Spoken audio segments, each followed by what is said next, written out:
Guys, let's go through the exam 3 review questions.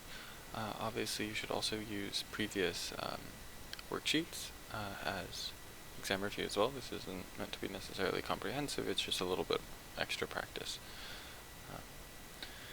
So first part is just computing the 5-number summary, so just remembering how to compute the median of a finite set of data and how to compute the 5-number summary. So actually I'm going to go through it just for part C.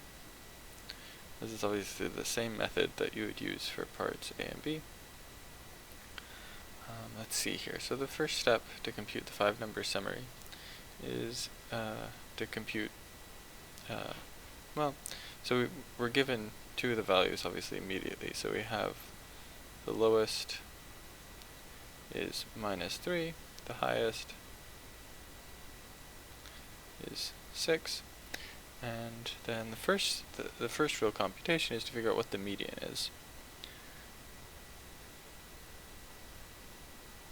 Alright, so these are sorted, so really we just want to find the middle value. These are 1, 2, 3, 4, 5, 6, 7, 8, 9, 11, 12, 13, 14, 15. So there's 15 values, so that's odd, so we actually do have a middle number. So we're going to count 7 in from the side. 2, 3, 4, 5, 6, 7. Right, so this marks the left half, and then this is the right half, and they each contain 7 values, and then the value in the middle is 0. So this is our median. So our median is 0. And then we simply take the median of the right and left halves, and that gives us our upper and lower quartiles. So again, these are odd numbers of numbers. So there's 7, so we look at 3 and 3, and then our middle value there is 3, so Q3 equals 3. 3, 3, middle value, Q1 equals -2. Alright, so this is our 5-number summary. It doesn't really matter the order that you list them in, but we need the highest, the lowest, the median, and then the upper and lower quartiles. Okay, now create a box plot for the data from part C. Well, a box plot is really just a graph of these 5 numbers. So we first need to make an axis. Let's say this is our left endpoint, so this is going to be -3. We need to go up to 6, so -3, -2, -1, 0, 1, 2, 3, 4, 5, 6. Okay, and then so our left endpoint is at -3, our right endpoint is at +6. This is the beginnings of our box plot. We have our median at 0, -2, -1, 0, so our median is here. We have our left quartile at -2, and Q3 is at 3.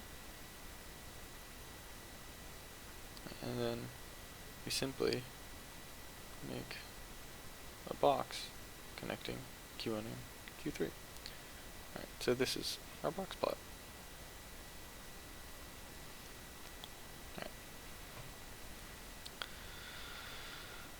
Alright, so now one other thing we might have to do is use a box plot to come to conclusions about data. So suppose we test 1,000 light bulbs from a given brand and measure their lifespan. In this case, the 1,000 is really not so important. Specifically, we never really use the fact that it's 1,000, it's just that we tested a lot. The data is then presented to you in the form of a box plot. The units are in thousands of hours. Alright.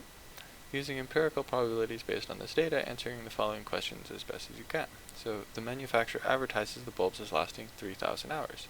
What is the approximate probability that a random bulb lasts at least this long?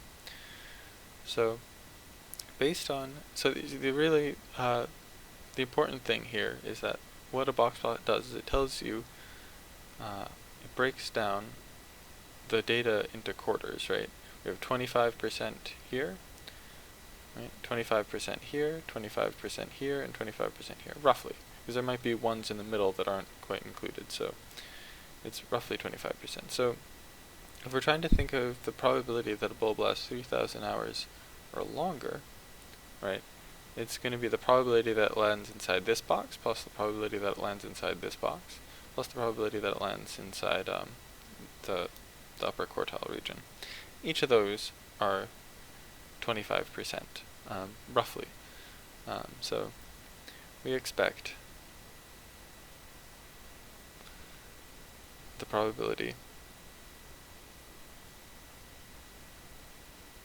to be roughly 75%.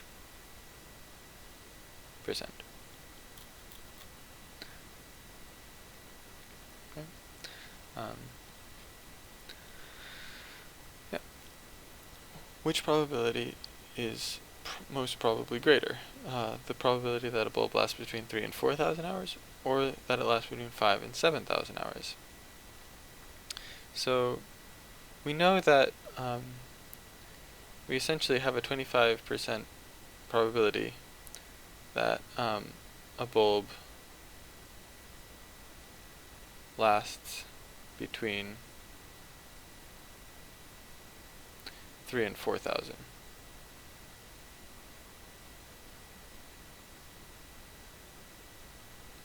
Because that's the distance between Q1 and the median. So it's got a 25% chance of lasting somewhere in there. And the other one is 5,000 and 7,000. So that's part of the distance between the second, so the distance between the median and Q1, right? Q3.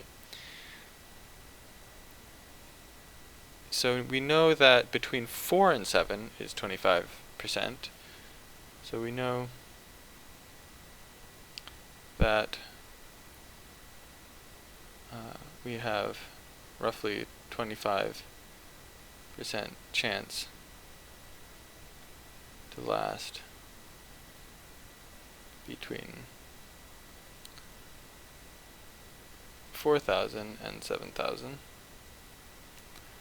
So it's probably going to be smaller to last between 5,000 and 7,000 because we're now excluding, right, all the probability that a bulb will last between 4 and 5,000, which is probably not 0.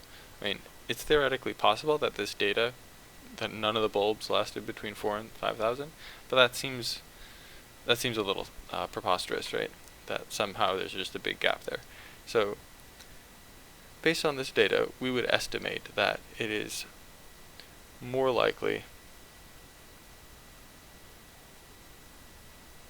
and it's really not based on this data, right? It's based on this box plot, which is just these 5 numbers. We estimate that it's more likely to last between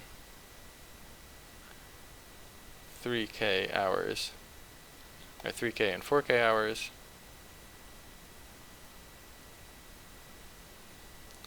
and between then between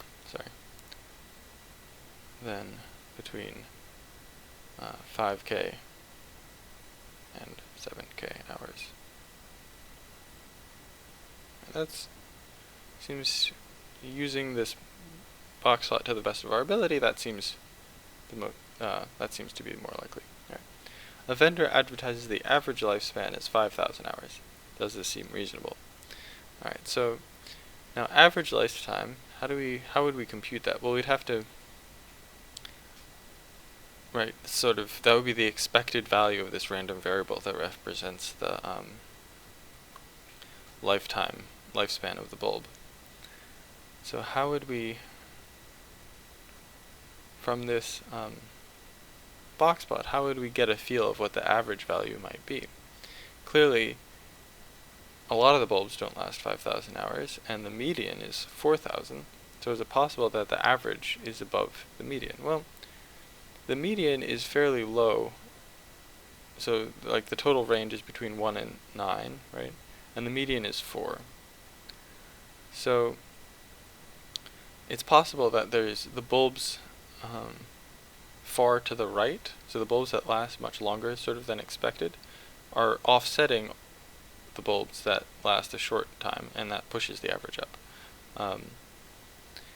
We don't know exactly how the bulbs are distributed here, right? We just have these 5 numbers, but since we don't know, we could just assume for now that they're evenly distributed in every quartile.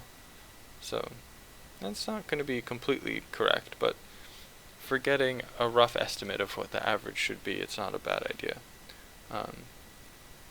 So the average in this quartile is going to be, this is 1 to 2, so Q1 average, so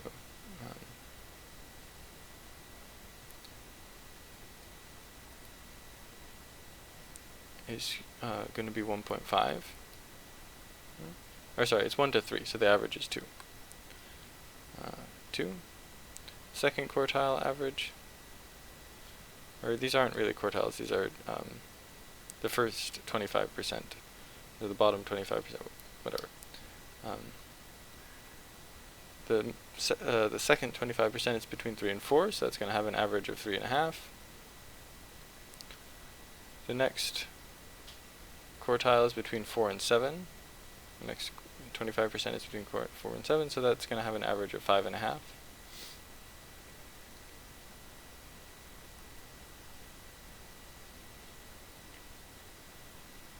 The next, and then the last 25% is between 7 and 9, and that has an average of 8.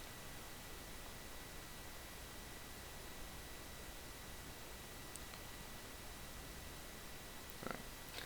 So if we then average all of these, what do we get? Let's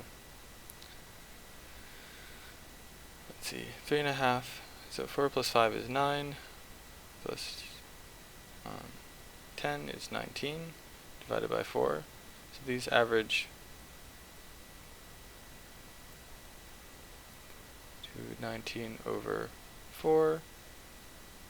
So that's just a little under 5. But that roughly equals 5. So based on our limited information of just having the box plot, we can conclude that it's certainly possible that the average lifespan is 5. We don't know how they're distributed exactly, so we can't actually compute it, but 5 is certainly within, seems reasonable. So 5 seems reasonable.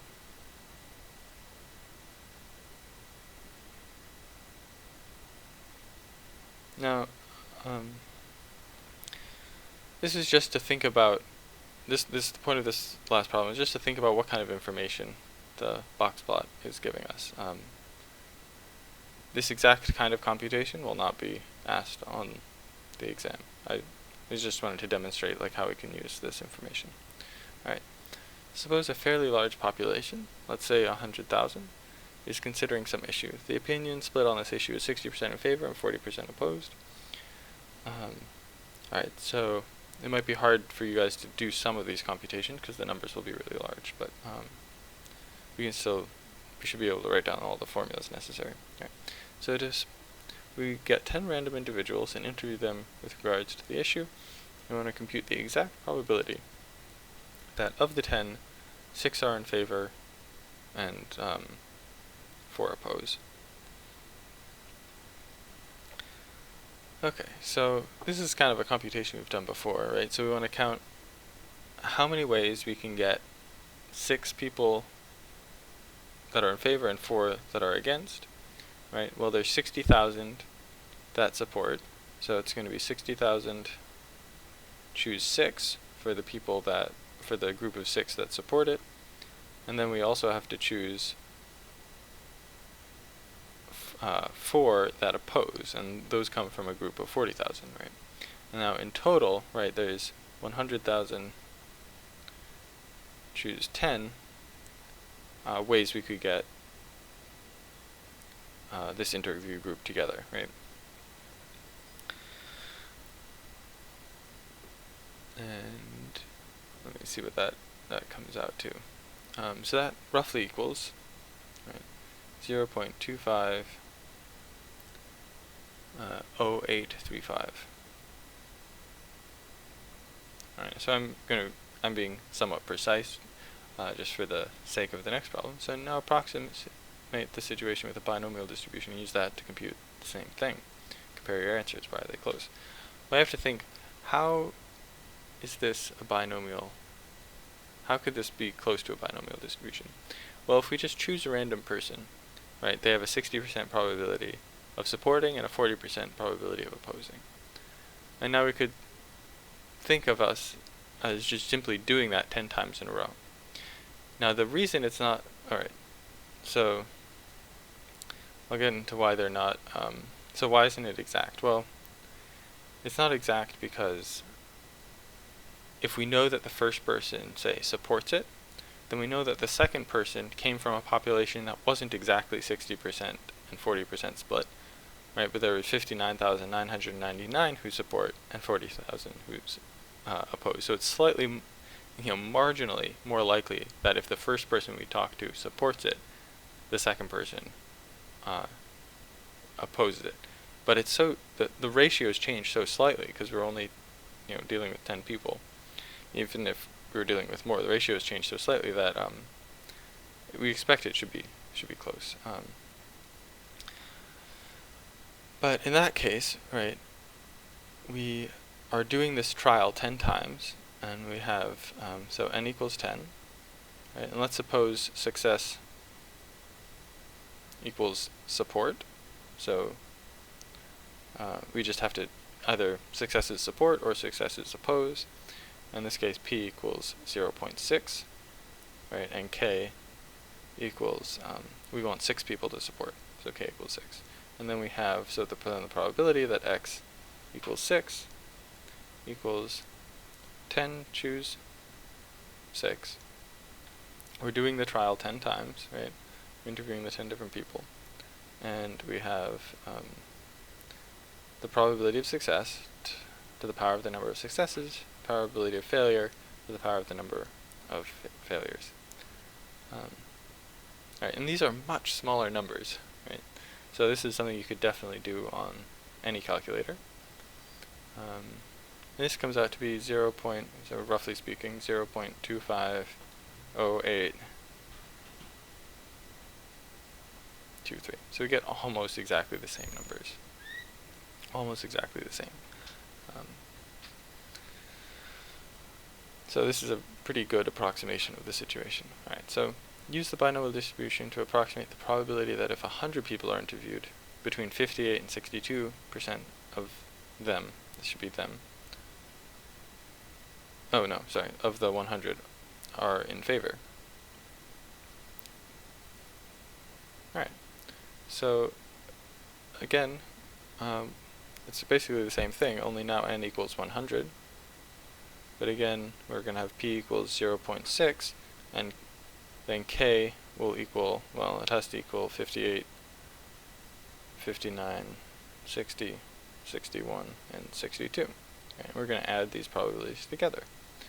So we have 100 choose 58 times 0.6 to the 58 times 0.4 to the 42 plus 100 choose 59 times 0.6 to the 59 times 0.4 to the 41 plus 100 choose 60 times 0.6 to the 60 times 0.4 to the 40 plus 100 choose 61, 0.6 to the 61, 0.4 to the 39.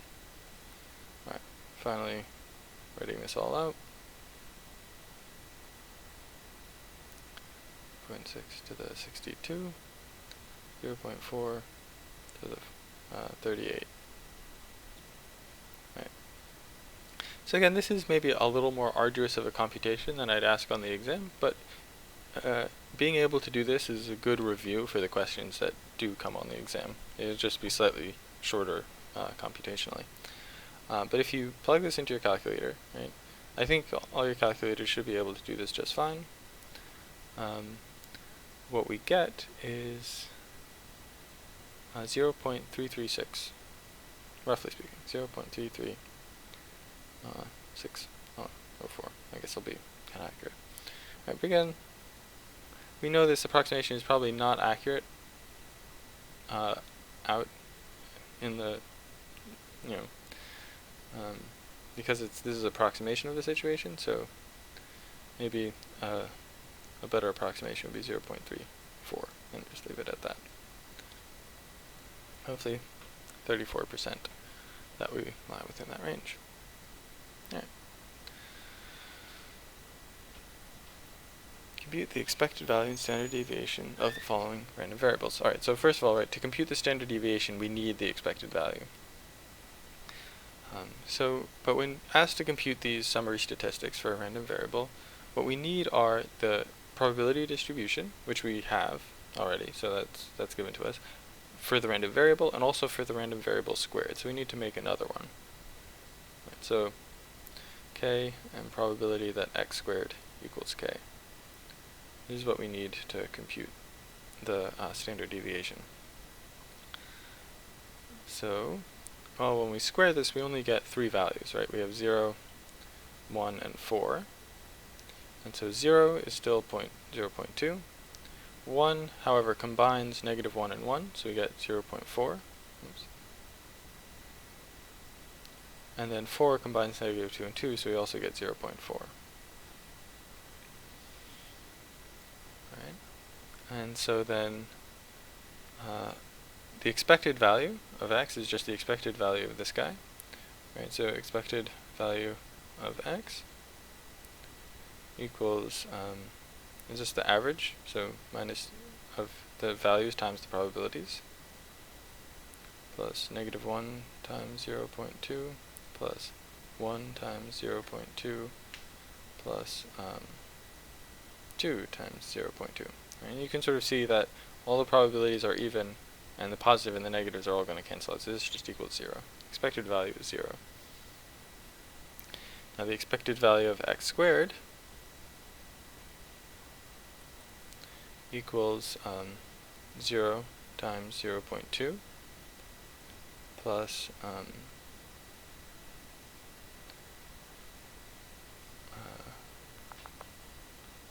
plus 1 times 0.4 plus 4 times 0.4. Alright, so that equals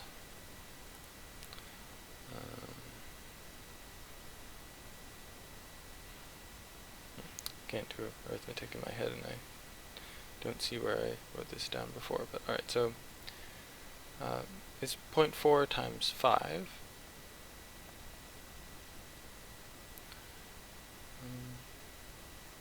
equals 2.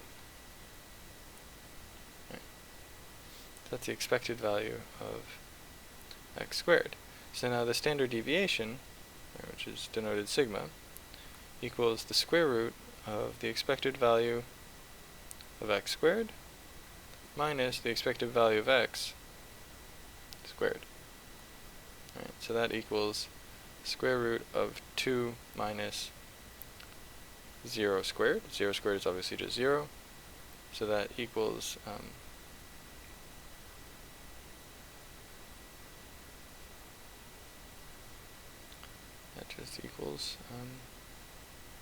square root of 2. Right, so that's the standard deviation. And of course the expected value, as we already computed, equals 0.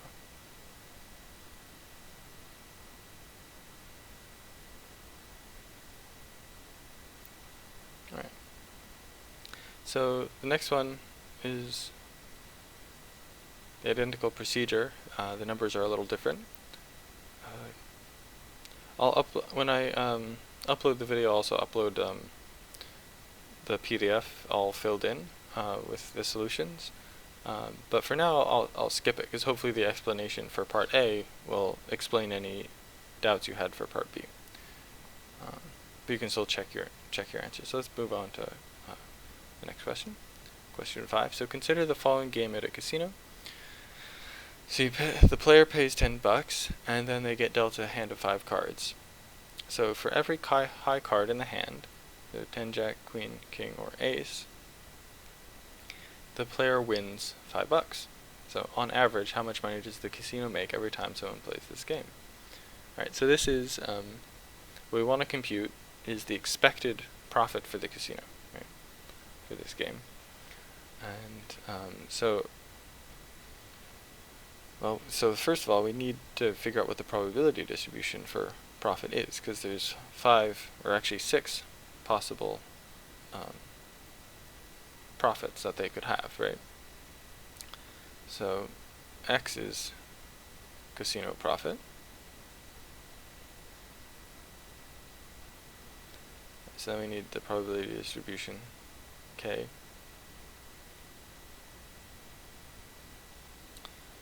Probability X equals K.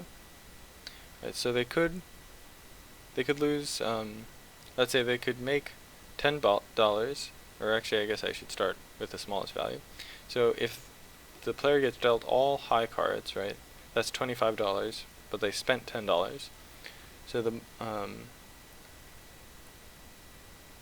the worst way it could go for the casino is that the player wins $15 and the casino loses $15. So K could be minus 15, minus 10, minus 5, 0, 5, and 10. Right.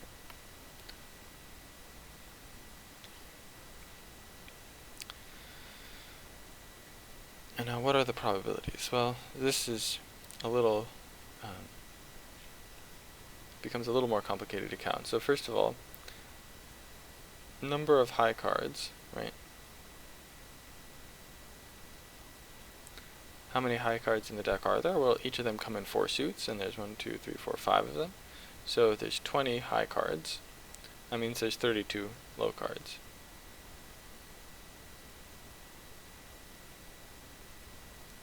Right, and there's going to be 52 choose 5 total hands of cards, so that's going to be the denominator. But so now, at minus 15, the hand consists of only high cards. So there's 20 choose 5 hands of only high cards. Let me just make that a little neater. 20 choose 5 of hands that only contain high cards, divided by 52 choose 5 total hands. Right, and that's the probability of getting that.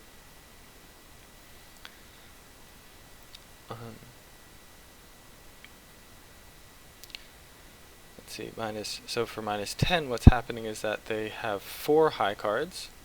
So this is going to be 20 choose 4 times 1 low card, so that's 32 choose 1. And that's the number of ways of getting a hand of 4 high cards, 1 low card, and again divided by 52 choose 5.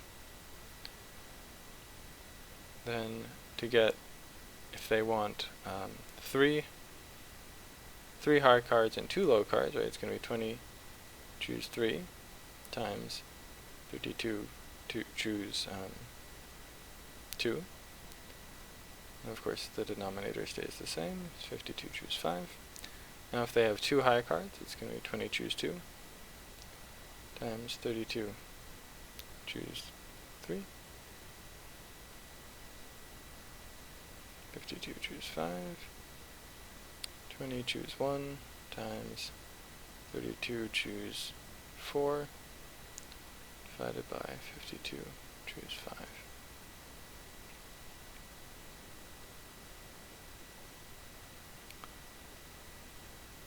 We have 20 choose 0, which is just 1, so we really don't need to include it, right?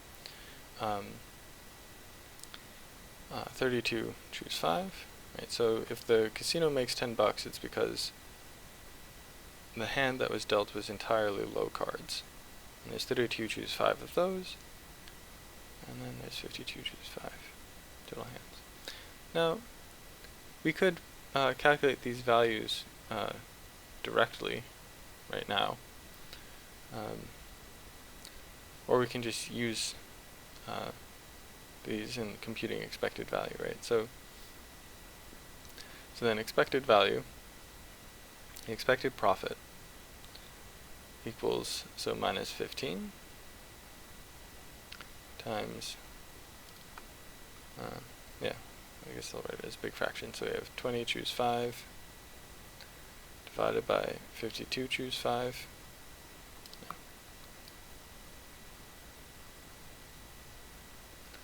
Right, minus 10 times 20 choose 4 times 32 choose 1 divided by 52 choose 5. Minus 5 times 20 choose 3, 32 choose 2 divided by 52 choose 5, right, and so on. We are just taking these and multiplying by the value and adding them all together. And again, this is a slightly more arduous computation than I'll ask for you on the exam, but we should understand the step in each way. It's just an annoying computation, right? Every step, though, should be clear. And we get, in the end, when we sum this up, it turns out we get 5 over 13, which roughly, so it translates to 0.385.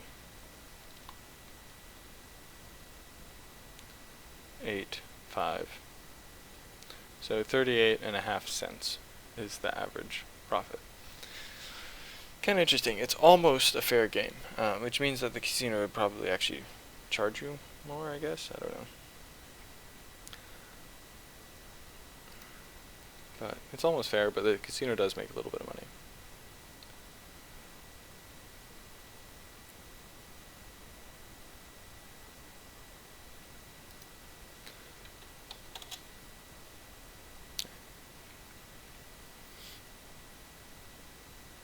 So the casino uses standard deviation to assess the risk of the game. What is the standard deviation of the above game?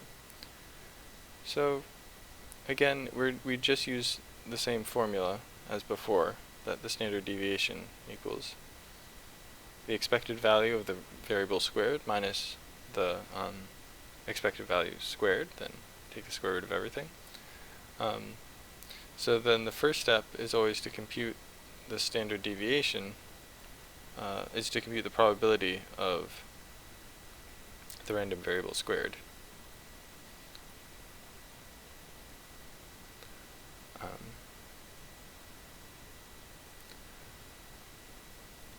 And let's see, we have fewer possibilities now. We have 0, 25, 10 squared is 100, and then 15 squared is 225.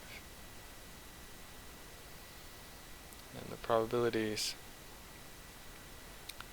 well, we have to, probabilities become a little bit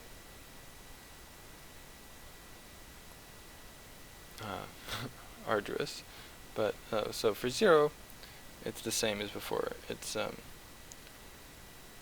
20 choose 2 times 32 choose 3 divided by 52 choose 5. Now for 25, right, that came from minus 5 and 5, so we would add these probabilities together. So we have 20 choose 3 times 32 choose 2 plus 20 choose 1, 32 choose 4, and then all over 52 choose 5.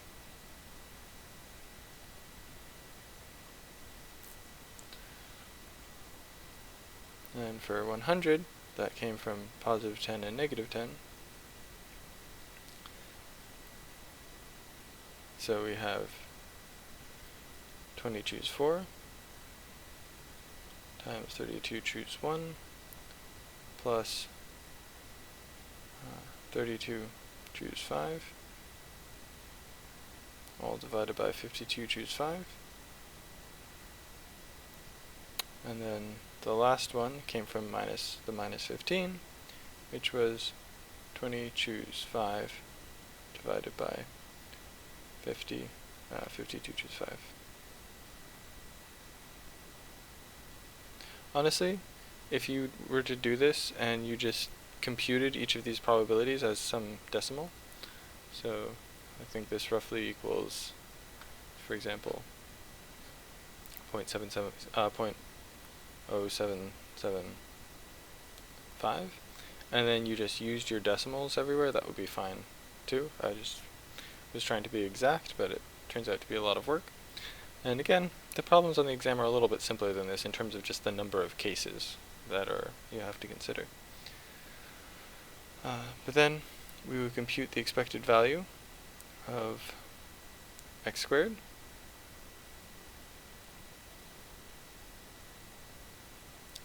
and what we get is roughly 27.4.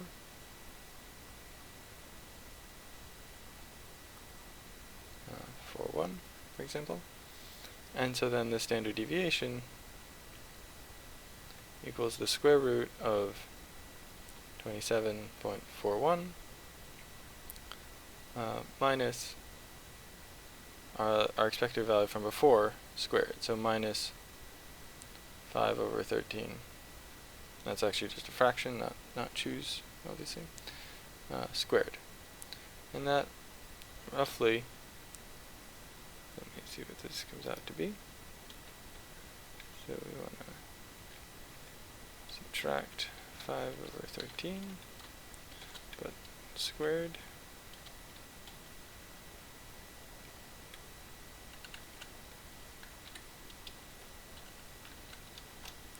And this comes out to be roughly 5.222. So this is good practice in using your calculator to compute these things, and making sure you get all the right numbers, but obviously it's a little bit repetitive. So let's move on to the next problem. So suppose that every year an ambulance has a 0.05 probability of breaking down. Suppose a large city is managing a fleet of 500 ambulances.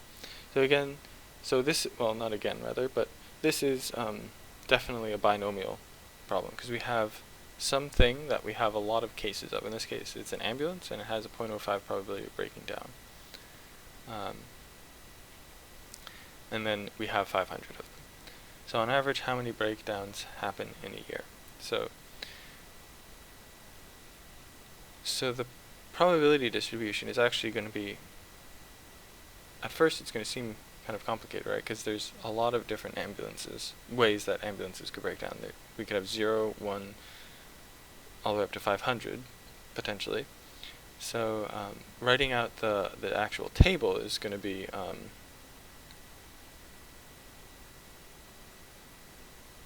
basically impossible, right?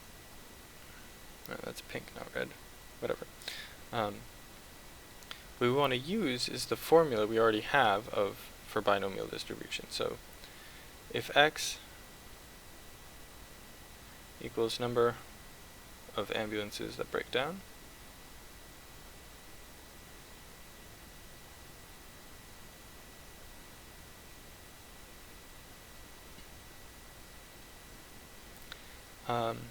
x is a binomial random variable.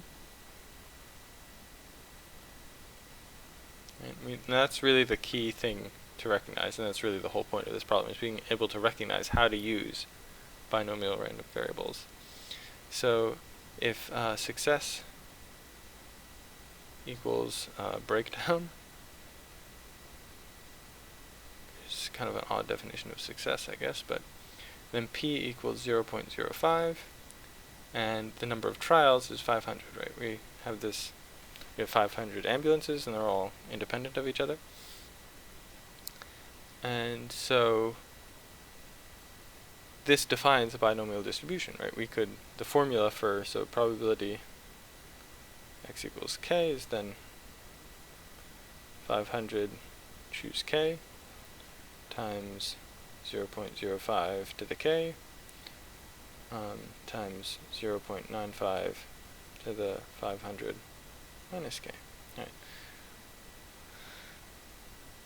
So the average number of breakdowns is going to be the expected value of x.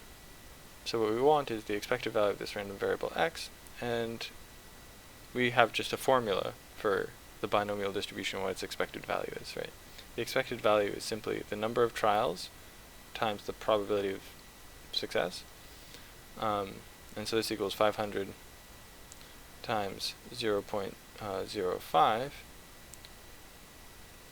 So that's 5%.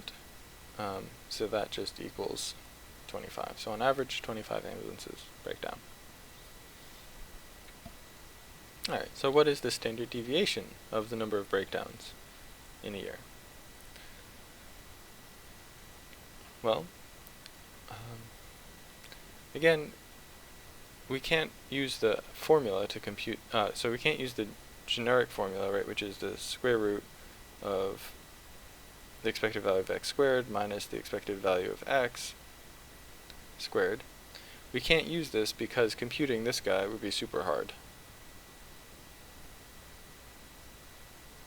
I mean, it's possible, but the point is that we have a formula for the standard deviation of a binomial distribution. We just need to apply it. So the formula, so for binomial, right, the standard deviation is simply equal to the square root of n times p times 1 minus p.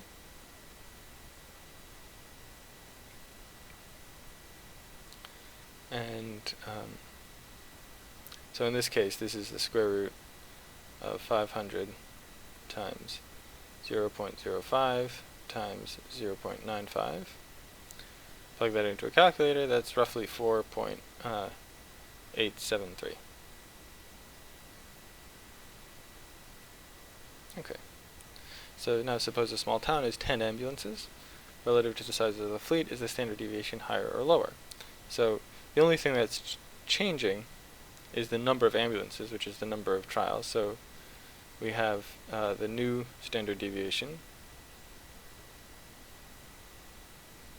10 times 0.05 times 0.95. And this just, and this equals 0.69. Or I guess I'll be a little more accurate. 0.689.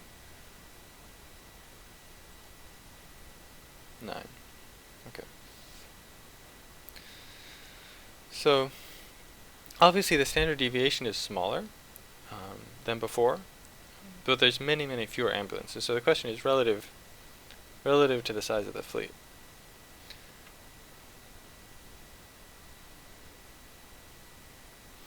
So 0.689 divided by 10 equals 0.0689.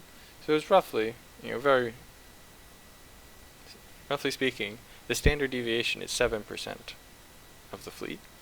Whereas when you have 500 ambulances, whereas 4.873 divided by 500, so I don't know what that is exactly.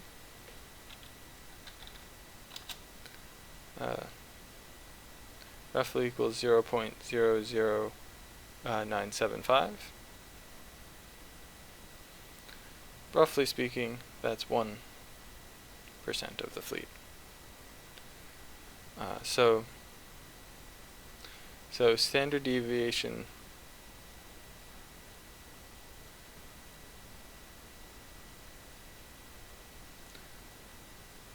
is a higher portion of the fleet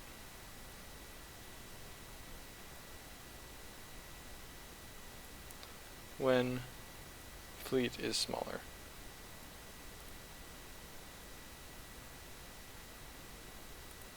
It's lower overall because you have a smaller number of ambulances, but as a percentage of the number of ambulances, it's higher.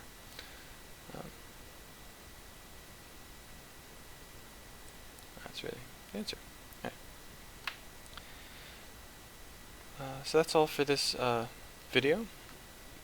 I'll upload the completed PDF. I'll fill in the rest of the problem so you have numbers to check your own work. Obviously, email me with questions, and good luck studying for the exam and on the exam.